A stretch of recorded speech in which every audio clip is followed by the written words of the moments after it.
Hello students, welcome to Topper Stone. तो आज की इस वीडियो के अंदर हम बात करेंगे चैप्टर नंबर 2 क्लास 10th का एसिड बेसिस एंड सोल्ट्स, जिसके प्रीवियस ईयर के इंपॉर्टेंट क्वेश्चंस जो कि लास्ट 5 ईयर्स में रिपीट हुए हैं, उन क्वेश्चंस को हम इस वीडियो के अंदर देखेंगे। सो अगर आप हमारे चैनल पर न्यू है तो चैनल को सब्सक्राइब कर दें और बेल आइकन को जरूर प्रेस करें, जिससे आपको आने वाली सारी नोटिफिकेशंस मिल सके और वीडियो को पूरा एंड तक देखें।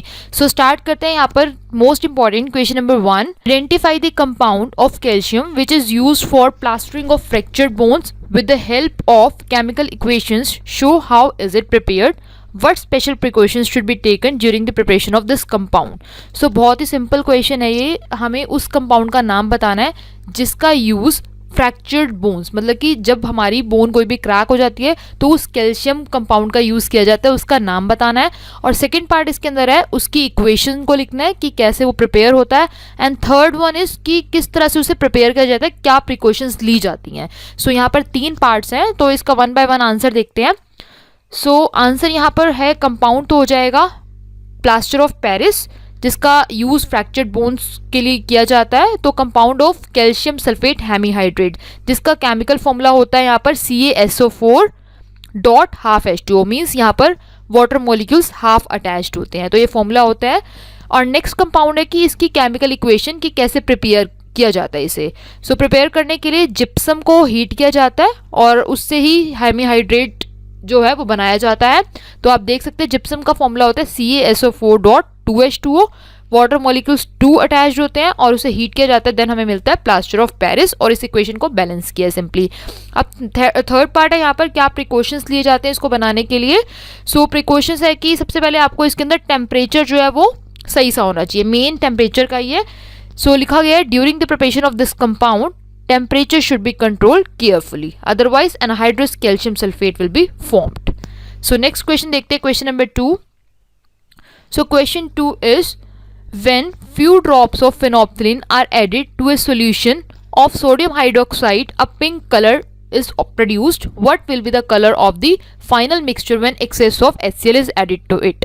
So question का meaning यहाँ पर ये है कि अगर सोडियम हाइड्रोक्साइड के ऊपर फिनोप्थलीन डाला जाता है। फिनोप्थलीन क्या होता है? एक केमिकल इंडिकेटर होता है जिसे बेस के ऊपर डाला जाता है, और बेस यहाँ पर कौन सा है? Sodium hydroxide, means NaOH।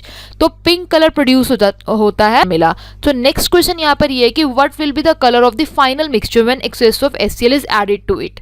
तो अगर हम NaOH को रिएक्ट करेंगे HCl के साथ, मतलब NaOH आपको पता है क्या होता है? बेस। बिकॉज बेस क्या होता है? जिसके साथ OH होता है, मतलब हाइड्रोक्साइड होता है, और HCl मतलब एसिड, जिसके साथ H+ आयंस होते हैं।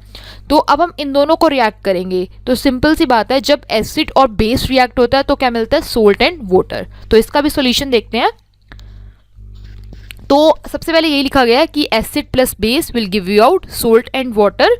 और नेक्स्ट यहाँ पर फिनोप्थलीन के बारे में देखते हैं कि फिनोप्थलीन होता क्या है। Phenolphthalein being a chemical indicator give pink colour in basic solutions and gets colourless in the acidic solution. ठीक है, तो यहाँ पर है कि अगर हम NaOH मीन्स बेस के ऊपर फिनोप्थलीन केमिकल इंडिकेटर को डालते हैं तो वो हमारे को देता है पिंक कलर। अगर एसिड के ऊपर डालें फिनोप्थलीन तो क्या होता है? वो कलरलेस हो जाता है।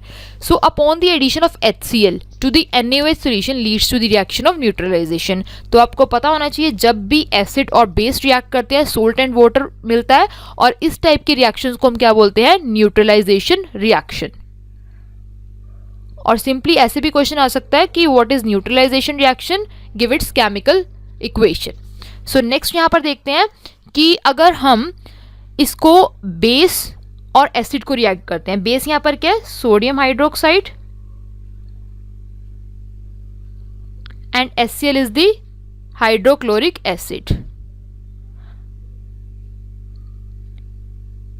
और आप यहां पर देख सकते हैं हमें सोल्ट क्या मिला है? Sodium chloride. और क्या मिलता है? वाटर।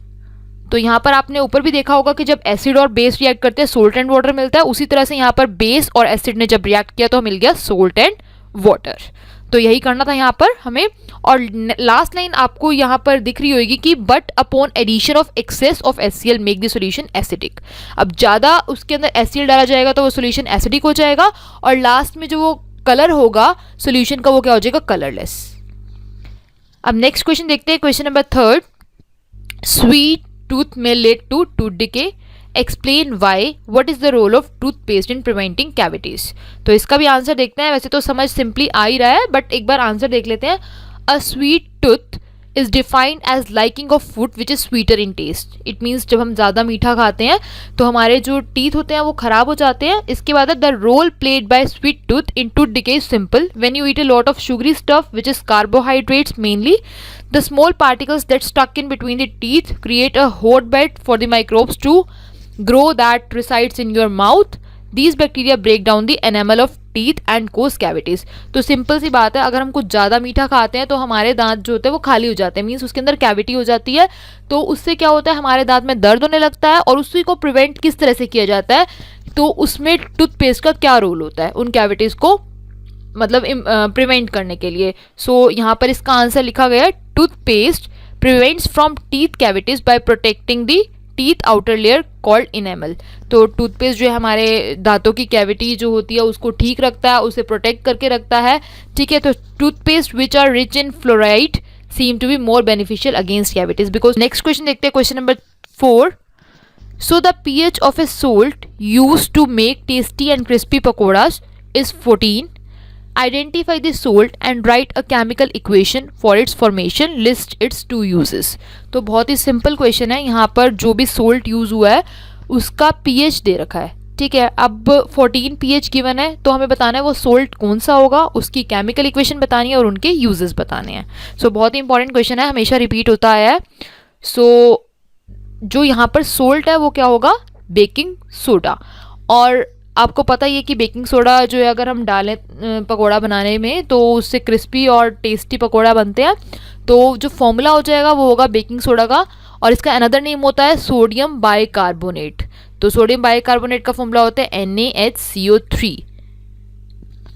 अब नेक्स्ट यहाँ पर देख सकते हैं इसकी इक्वेशन। अब इसको प्रिपेयर कैसे किया जाता है बेकिंग सोडा को, तो बेकिंग सोडा को प्रिपेयर करने के लिए यहाँ पर आता है sodium carbonate plus carbon dioxide plus water और मिल जाता है यहाँ पर NaHCO3 मीन्स सोडियम बाइकार्बोनेट, या फिर इसे सोडियम हाइड्रोजन कार्बोनेट भी बोल सकते हैं। ठीक है, इस तरह से इसको प्रिपेयर किया जाता है। अब नेक्स्ट इसके uses, used as an antacid as it reduce the acidity in the stomach. तो इसका क्या यूज़ होता है, एक तो एसिडिटी को रिमूव करता है स्टमक में, और नेक्स्ट है due to the formation of soapy form it is use in fire extinguishers. So next देखते हैं question number 5, last question of this video. So list the important products of chlor alkali process, write one important use of each. तो chlor alkali process आपको पता होना चाहिए क्या होता है, और उसके अंदर जितने भी इंपॉर्टेंट चीज़ें आ रही हैं उनका यूज़ बताना है कि उस इक्वेशन में जो जो भी प्रोडक्ट्स यूज़ हो रहे हैं उनका यूज़। सो देखते हैं solution. The 3 products of chlor-alkali process are sodium hydroxide, chlorine and hydrogen. तो प्रोडक्ट्स हमें पता लग चुके हैं कौन कौन से होते हैं क्लोर एल्कली प्रोसेस में, इन्हीं का अब हमारे को यूज़ बताना है। तो इक्वेशन भी देखेंगे अभी हम। सो इक्वेशन होती है, आप देख सकते हैं कि किस तरह से यहाँ पर NaCl और वाटर को हमने ऐड किया और हमें प्रोडक्ट मिल गया NaOH means base, sodium hydroxide, chlorine gas and hydrogen. तो ये तो रिएक्टेंट होते हैं लेफ्ट साइड में, और राइट साइड में क्या होते हैं, प्रोडक्ट्स। तो प्रोडक्ट्स का ही हमें यूज बताना था। यहाँ पे लिखा गया है कि list the important products of chlor alkali process. So यहाँ पर देख लेते हैं यूजेस, देख लेते हैं। अब यूजेस किसके बताने हैं, जो प्रोडक्ट्स है means NaOH, sodium hydroxide, chlorine का यूज एंड हाइड्रोजन का। तो फर्स्ट यूज यहाँ देखते हैं सोडियम हाइड्रोक्साइड का। It is use in manufacture of paper, it is use for making soaps and detergents, it is use for making rayon and artificial textile fibres. तो बहुत simple से uses हैं इसके। अब नेक्स्ट क्लोरीन के, chlorine का use, it is used in the production of bleaching powder, it is used in the production of hydrochloric acid, it is used to make plastics, pesticides, chlorofluorocarbons, chloroform, carbon tetrachloride, paints, etc. तो ये chlorine के uses हो गए। और next third यहाँ पर है uses of hydrogen. तो हाइड्रोजन का यूज सिंपल आपको पता ही है कि एक तो रॉकेट्स बनाने के लिए एज ए फ्यूल यूज होता है, और it is use to make ammonia for fertilizers, और last is it is use in the hydrogenation of oils to obtain vegetable ghee. तो यहाँ पर हमने तीनों के यूजेस देख ली हैं। अब एक चीज़ यहाँ पर हो रही है कि इसे क्लोर एल्कली प्रोसेस क्यों बोला जाता है। अब एल्कली का मतलब क्या होता है यहाँ पर बेस, और क्लोर मीन्स यहाँ पर क्लोरीन। क्लोरीन यहाँ प्रोडक्ट मिल रहा है और बेस यहाँ प्रोडक्ट मिल रहा है, इसलिए इसे क्लोर एल्कली प्रोसेस भी बोला जाता है, इसका शॉर्ट नेम होता है। ठीक है, तो आज की इस वीडियो के अंदर हमने सिर्फ chapter number 2 acid basis and salts के प्रीवियस ईयर के इंपॉर्टेंट क्वेश्चंस देखे हैं। So thank you for watching this video. अगर आपको कोई भी डाउट है आप हमारा टेलीग्राम डिस्कशन ग्रुप ज्वाइन कर सकते हैं और कमेंट भी कर सकते हैं आपको वीडियो कैसी लगी।